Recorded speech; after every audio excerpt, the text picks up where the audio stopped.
नमस्कार, आप सबका स्वागत है आपके अपने चैनल बिहार की खबर में। आज हम बात करने वाले बिहार की सबसे बड़ी खबर की। लेकिन वीडियो को शुरू करने से पहले आपसे एक छोटी सी अनुरोध है, अगर आपने इस चैनल को सब्सक्राइब नहीं किया है तो जल्दी से कर दीजिए प्लीज, क्योंकि बिहार की सबसे बड़ी खबरें सबसे पहले आपके पास।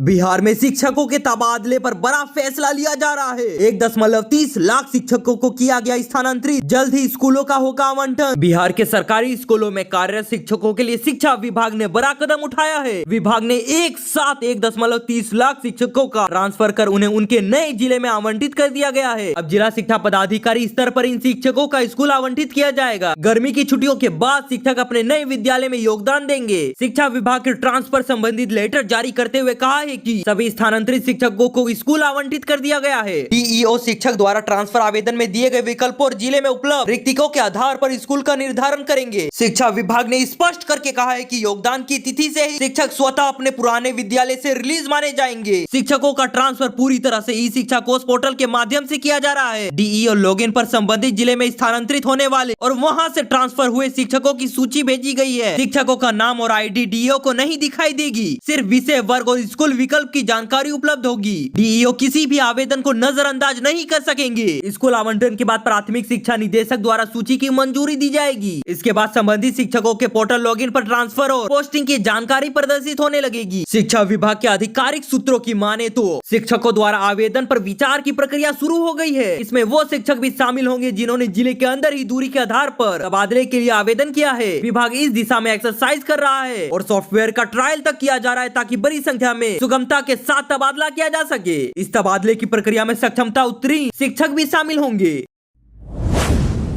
तेजस्वी से मुलाकात के बाद बोले चिराग पासवान, मेरे तो छोटे भाई है पूर्व डिप्टी सीएम। केंद्रीय मंत्री चिराग पासवान ने पिछले दिनों बिहार के पूर्व डिप्टी सीएम और राजद नेता तेजस्वी यादव से मुलाकात की थी। इसके बाद से ही राजनीति गलियारों में चर्चा होने लगी है कि क्या तेजस्वी और चिराग एक साथ आ सकते हैं। राजनीति के गलियारों में लगाए जा रहे इन कयारों को केंद्रीय मंत्री चिराग पासवान ने पूरी तरह से इनकार करते हुए कहा है कि जब मैं 2020 में अकेला था तो किसी के साथ नहीं गया, तो अब तो जाने का कोई सवाल ही नहीं उठता है। एक समाचार से बातचीत के दौरान केंद्रीय मंत्री चिराग पासवान ने कहा कि अगर दूसरे गठबंधन में अगर मुझे जाना ही होता तो 2020 में जा सकता था। 2020 में जब मैं गठबंधन से अलग हुआ था तो मैं किसी अन्य वैकल्पिक गठबंधन में जा सकता था। संभव है कि मेरा प्रदर्शन बहुत ही ज्यादा बेहतर रहा और बिहार में तो हम लोग एक मजबूत स्थिति में होते, पर उस टाइम भी मैंने गठबंधन से अलग होकर अकेले चुनाव लड़ना पसंद किया। किसी का वैकल्पिक गठबंधन नहीं बना। मीडिया में जिस वीडियो का जिक्र किया जा रहा है, मैं उसे साफ कर देना चाहता हूँ कि तेजस्वी मेरे छोटे भाई समान है। उनके परिवार को तो मैं हमेशा अपना परिवार मानता हूँ। लालू यादव तो मेरे पिता जैसे और राबड़ी देवी तो मेरी माँ जैसी है। चिराग पासवान ने आगे कहा कि इस बात को हमेशा मैंने स्वीकार किया है कि ऐसे में वो परिस्थिति जहाँ पर उनसे मुलाकात हुई, ये भी भारत के लोकतंत्र की उन खूबसूरत तस्वीरों में से एक है जहाँ पक्ष विपक्ष सब एकजुट होकर हमारे शहीद और उनके परिवारों के लिए खड़े रहते हैं। जहाँ वो भी शहीद परिवार से मिलने गए थे जिन्होंने अपने को खोया है, वहाँ मैं भी पहुँचा था। इसी दौरान तो उनसे हमारी मुलाकात हुई। चिराग ने कहा है कि एनडीए का गठबंधन काफी मजबूत है। हम लोग मजबूती के साथ बिहार विधानसभा चुनाव तो जीतेंगे ही। उपचुनाव परिणाम से हम लोगों में उत्साह बढ़ गया है। उपचुनाव में 4 की 4 सीट जीतकर हम लोगों ने 100% स्ट्राइक रेट दी है। यकीनन बिहार विधानसभा चुनाव परिणामों में हम 225 से ज्यादा सीटें जीतकर हम लोग सरकार बनाएंगे ही। बिहार में एक बार फिर मुख्यमंत्री नीतीश कुमार ही बनेंगे।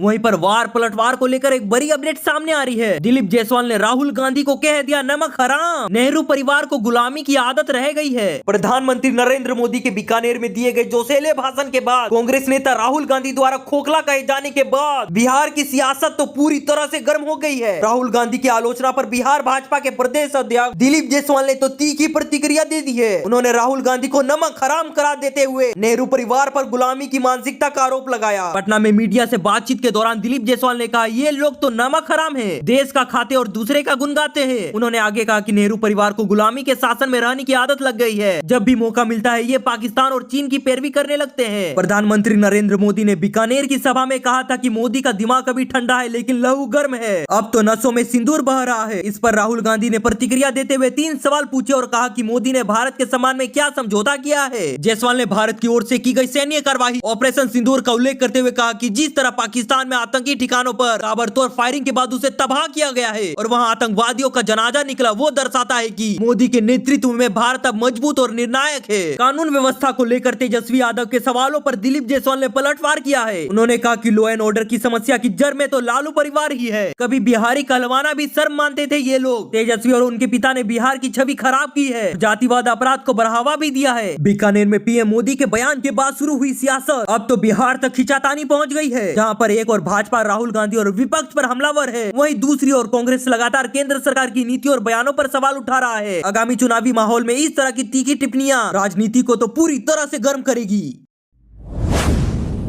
वहीं पर पप्पू यादव के बयान को लेकर बड़ी अपडेट सामने आ रही है। किसको बताया गया सिंदूर का सौदागर पप्पू यादव के द्वारा तेजस्वी यादव पर भी उठाए गए सवाल। पूर्णिया के निर्दलीय सांसद पप्पू यादव ने दिल्ली से पटना पहुंचते ही ऑपरेशन सिंदूर पर सवाल खड़े करते हुए पीएम मोदी पर जोरदार हमला बोला। इस दौरान पप्पू यादव ने आरजेडी नेता तेजस्वी यादव को भी निशाने पर लिया है। उन्होंने यहाँ तक कह दिया कि राहुल गांधी के नेतृत्व में ही बिहार चुनाव लड़ा जाएगा, तभी तो जीत मिलेगी। ऑपरेशन सिंदूर के बाद पीएम मोदी का यह पहला बिहार दौरा होने वाला है। इस दौरान प्रधानमंत्री बिहार को हजारों करोड़ की योजनाओं की सौगात देंगे। पीएम मोदी के बिहार दौरे से पहले ही सियासत पूरी तरह से गर्म होने लगी है। पटना पहुंचे पूर्णिया सांसद पप्पू यादव ने तो उन्हें सिंदूर का सौदागर तक बता दिया। प्रधानमंत्री नरेंद्र मोदी की बिहार दौरे पर सांसद पप्पू यादव ने कहा कि अब तो सिंदूर के सौदागर भी पैदा होने लगे हैं। कभी भी मैंने ऐसा नहीं सुना था, लेकिन अब हो रहा है ऐसा। पप्पू यादव ने बिहार में बढ़ते अपराध पर जमकर हमला बोला है। शराब माफिया को टिकट, बालू माफिया को टिकट, अपराध कहां से कम होगा। उन्होंने तेजस्वी यादव का नाम लिए ही बिना इतना कह दिया कि पहले तो ऐसे दल अपराधियों को टिकट देना बंद करे, अपने दल में शामिल करना बंद करे, उसके बाद बात करे। यहाँ किसी को कोई फिक्र ही नहीं है, जात पात की राजनीति नहीं करेंगे। चुनाव तो आ रहा है और आप जाएंगे, टिकट लेंगे, वोट लेंगे और चल देंगे। बिहार का विकास कहाँ गया। वहीं उन्होंने राहुल गांधी को पिछड़ा, अति पिछड़ा, दलित और महादलित सभी लोगों के आइकॉन बताया गया है और उन्होंने यहाँ तक कहा कि उनके नेतृत्व में ही चुनाव लड़िए, तभी तो भाजपा को हरा पाएंगे। बिहार में भी राहुल गांधी के नेतृत्व में चुनाव लड़ना चाहिए, तभी बीजेपी को आप हरा पाएंगे। अभी अपराध पर बोल रहे हैं, 17 महीने वो भी नीतीश कुमार के साथ थे, क्यों नहीं अपराध को खत्म कर दिया उन्होंने।